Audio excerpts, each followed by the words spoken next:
Mga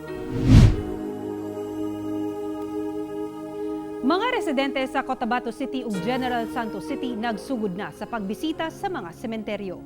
Ani report ni Argil Relator. Kay sirado man ang mga sementeryo sugod October 29 hangtod November 4. Subay sa mando sa National IATF nga gisunod sab sa LGU Cotabato City.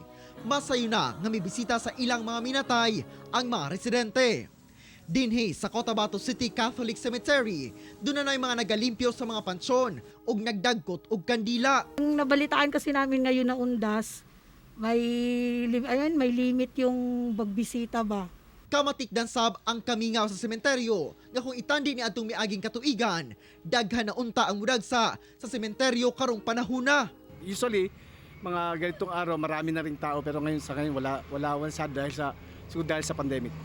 Sa gipagula ang executive order ni Mayor Cynthia Guiani Sayadi, sirado sa publiko ang mga sementeryo sugod October 29 hangtod November 4.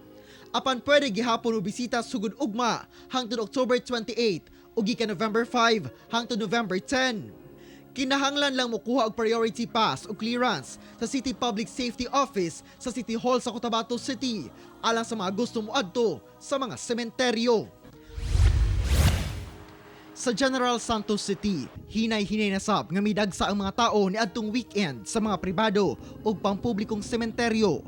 Gisayo sab sa LGU ang schedule sa pagduaw sa mga minatay tungod kay bawal na moadto sa mismong adlaw sa Kalag-kalag karong November 1 ug 2. Gikan alas 6 sa buntag hangtod alas 5 sa hapon lang abli ang sementeryo. Apan sa October 29 hangtod November 4, sirado ang tanang sementeryo sa Gensan. Una sa makasulod sa mga sementeryo, kinahanglang may suot nga face mask, face shield ug tumanon ang social distancing. Ako si Argil Relator para sa One Mindanao.